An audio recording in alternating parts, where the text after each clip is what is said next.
শুভ সকাল বন্ধুরা। আজকে আবার আরেকটা নতুন ব্লগ নিয়ে হাজির হলাম। আশা করি বন্ধুরা সবাই ভালো আছেন এবং সুস্থ আছেন। আমি লিলিমা, আমার চ্যানেলে সবাইকে স্বাগত। তো সকাল সকাল শুরু করে দিলাম আমার যে নিত্যদিনের কাজগুলো আছে সেগুলো শুরু করে দিয়েছি। তো ছেলে মেয়েকে স্কুলে পাঠিয়ে দিয়ে এদিকে কাপড় যা আছে সবগুলো ধুয়ে, আর এদিকে আমার হাজব্যান্ডের ড্রেসগুলো পরে আছে, এগুলো ইস্ত্রি করে আমি গুছিয়ে রাখবো। তো ড্রেসগুলোর সঙ্গে একটু ভালোবাসা করছিলাম, যেহেতু হাজব্যান্ড কাছে নেই, তো ড্রেসগুলোকে নিয়ে একটু নাটক করছিলাম। বন্ধুরা দেখতে কেমন লাগছে বলো, আমার খুব হাসি পাচ্ছে।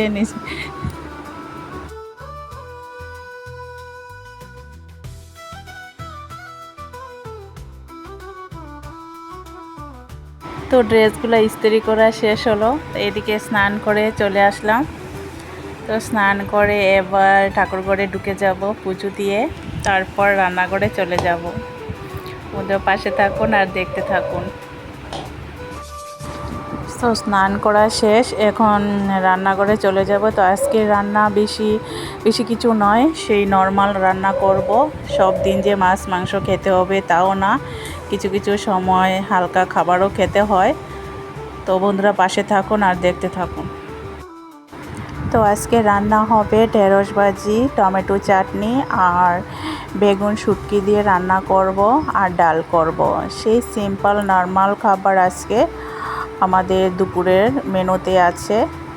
তো বন্ধুরা সব দিন তো সব কিছু হয় না যে প্রতিদিন মাছ মাংস খেতে হবে, ভালো জিনিস কিছু দিন টুকটাকও খেতে হয়। তো বন্ধুরা তোমরা কারা এমন খেয়ে থাকো অবশ্যই কমেন্টে বলবে। যাদের বাড়িতে হাজব্যান্ড বাড়িতে থাকে না, বাইরে থাকে, তো তাদের তো বহুত কষ্ট হয়, অনেক কষ্ট হয়। তারা মনের দিক থেকে যেমন কষ্ট, তেমন ওদের পরিবারে যে যদি কেউ এক্সট্রা মানুষ না থাকে, একাই সংসারটা দৌড়ঝাঁপ করে সামাল দিতে হয়। ছেলে মেয়ের দেখাশোনা, ওদের টিউশনে যাওয়া আসা, তারপর বাজার করা, স্কুলে যাওয়া, স্কুলে মিটিং থাকলে মিটিং অ্যাটেন্ড করা, সব কিছুই কিন্তু একা হাউসওয়াইফকে সামাল দিতে হয় যাদের হাজব্যান্ড বাড়িতে থাকে না। তো ওরা মনের দিক থেকে কিন্তু প্রচণ্ড দুঃখী হয়। যেমন আমার মনের কথাটাই বলছি, আমি অনেক দুঃখী ফিল করি যখন ও বাড়িতে না থাকে আমার হাজব্যান্ড, তখন কিন্তু আমার খুব প্রচণ্ড কষ্ট হয় এই সেই দৌড়ঝাঁপ করতে।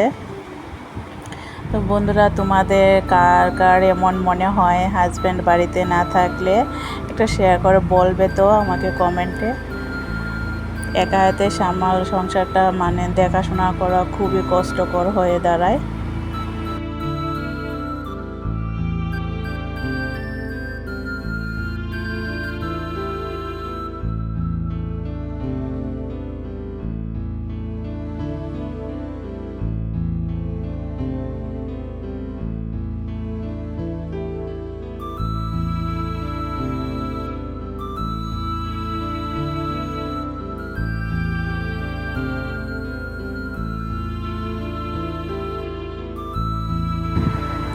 তো এইদিকে ঢেঁড়স ভাজিটা বসিয়ে দিয়েছি।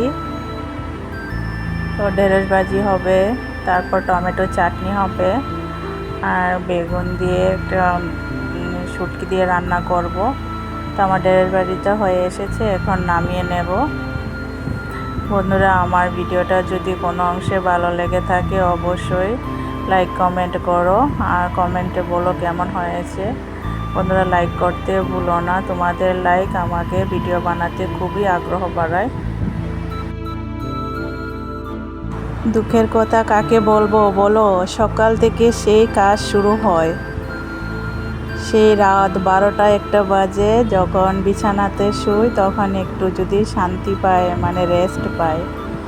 তারপর তো কত কাজ থাকে, একের পর এক কাজ। তার মধ্যে যে আমি একটা চ্যানেল খুলেছি ওয়াইটি, সেটাও দেখাশোনা করতে হয়, একটু কাজ করতে হয় মাঝে মধ্যে। আবার সংসারেরও কাজকর্ম আছে, সেটাও করতে হয়, অনেক দৌড়ঝাঁপ করতে হয়। তো তোমাদের সঙ্গে কথা বলতে বলতে আমার এদিকে ঢেঁড়স ভাজিটাও হয়ে গিয়েছে। এখন টমেটো চাটনিটা বসিয়ে দিয়েছি, টমেটো চাটনিটাও হয়ে যাবে। আমার তো একা হাতেই সব কিছু করতে হয় বন্ধুরা, যেমন সেই ভিডিও এডিট করা থেকে সব কিছু আমার একাই করতে হয়। সংসারের কাজের পাশাপাশি আমার সেই কাজগুলো ঠিকঠাকভাবে করতে হয়। আমি যতটুকু পারি তোমাদের সঙ্গে একটু শেয়ার করে নেই। দুটো কড়াই বসিয়ে দিয়েছি যাতে কাজটা তাড়াতাড়ি হয়, যাতে নিজেও একটু রেস্ট পাই। তার জন্য দুটো কড়াইতেই আমি একটাতে শুটকির তরকারি বসিয়ে দিয়েছি আর একটা টমেটো চাটনি বসিয়ে দিয়েছি, যাতে তাড়াতাড়ি সেই রান্না শেষ হয়ে যায় আর একটু রেস্ট করতে পারি।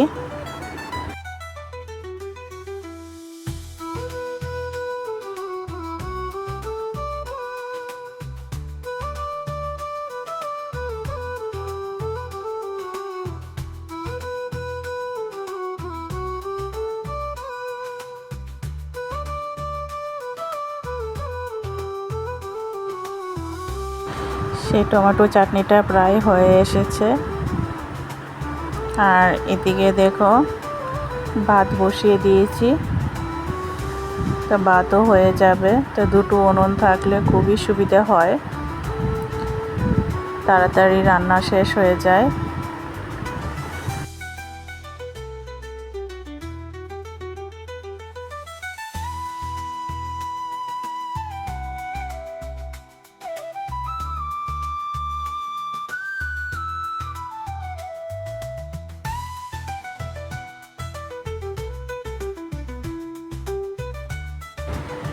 এখন টমেটো চাটনিটা নামিয়ে নেব। দেখো একটু লাল লাল করেছি,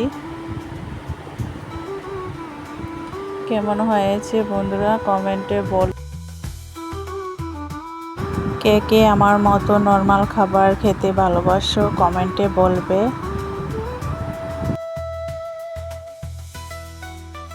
আর যখন মাসের লাস্ট সময় চলে আসে তখন সবারই একটু টানাটানি থাকে। সংসারে যারা মধ্যবিত্ত পরিবার আছে তারা সেই জিনিসটা বুঝবে।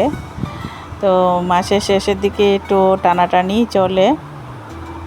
তো ঘরে যা আছে তা দিয়ে খেতে হয়, মানিয়ে নিতে হয়। সব সময় মাছ মাংস থাকবে তা তো নয়, কিছু সময় হালকা খাবারও খেতে হয়। তো মানিয়ে গুছিয়ে নেওয়াকেই বলে সংসার। ডালটাও হয়ে গেছে, এখন ফোড়ন দিয়ে দেব। তো 3টে শুকনো লঙ্কা দিয়েছি আর এখানে ফোড়ন দিয়ে দেব।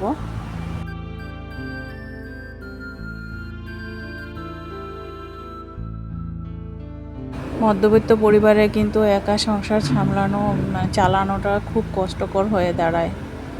প্রায় ছেলে মেয়েকে প্রাইভেট স্কুলে পড়ানো, তাদের টিউশন খরচ সব কিছু মিলিয়ে কিন্তু অনেক কষ্টকর হয়ে দাঁড়ায়। তার মধ্যেও কিন্তু সংসারটা চালাতে হয়, খেতে হয়, সেরকমভাবেই চলতে হয় আমাদের মানিয়ে গুছিয়ে।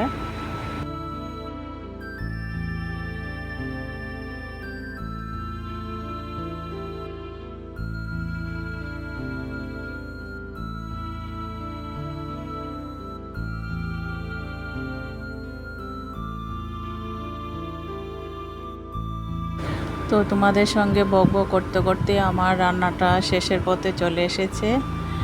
তো বন্ধুরা, তোমাদের কাছে যদি আমার ভিডিওটা ভালো লাগে অবশ্যই লাইক কমেন্ট করো। আর নতুন বন্ধু হয়ে থাকলে অবশ্যই চ্যানেলটা সাবস্ক্রাইব করে দেবে, পাশে থাকা বেল আইকন ক্লিক করে রাখবে নতুন নতুন আপডেট ভিডিও পাওয়ার জন্য। তো এখন কিছু বাসন ছিল সেগুলো মেজে নিচ্ছি। তা আমি রান্নার পাশাপাশি আমি বাসন বেশি জমিয়ে রাখি না, সঙ্গে সঙ্গেই মেজে ফেলি। তার জন্য আমার বাসন বেশি জমে না, তাড়াতাড়ি আমার কাজটা আরও বেশি তাড়াতাড়ি হয়ে যায়।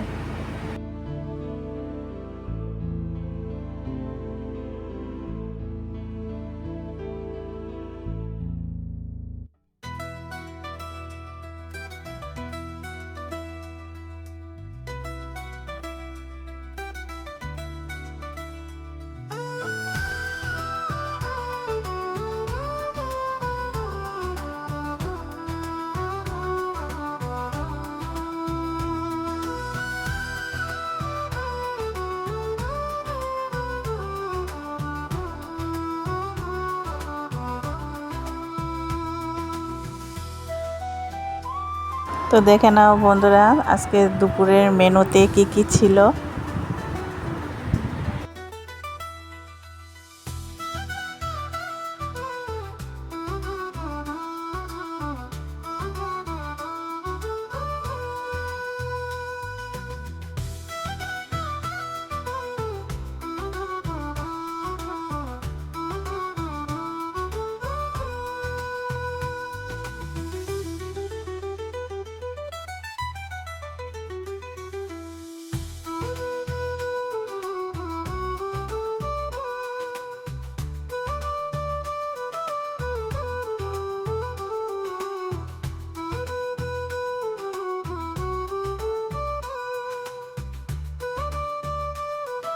তো বন্ধুরা দেখতেই পেলে আজকে দুপুরের মেনুতে কি কি ছিল। তো এবার বসে পড়লাম খাবার খেতে। তো সবাইকে খাবার দিয়েছি, আমিও খেতে বসে পড়লাম। তো বন্ধুরা ভিডিওটা আর বেশি দূর বাড়াবো না, আমার ভিডিওটা এখানেই শেষ করে দেব। সবাই ভালো থাকবেন এবং সুস্থ থাকবেন। নতুন বন্ধু হয়ে থাকলে অবশ্যই আমার চ্যানেলটা সাবস্ক্রাইব করে পাশে থাকবেন। আর বন্ধুরা স্কিপ করে দেখো না, আমার ভিডিওটা ভালো লাগলে অবশ্যই ফুল ওয়াচ করো। সবাই ভালো থাকবেন এবং সুস্থ থাকবেন। আবারও দেখা হবে নতুন কোনো ভিডিওতে বা ব্লগে। টাটা।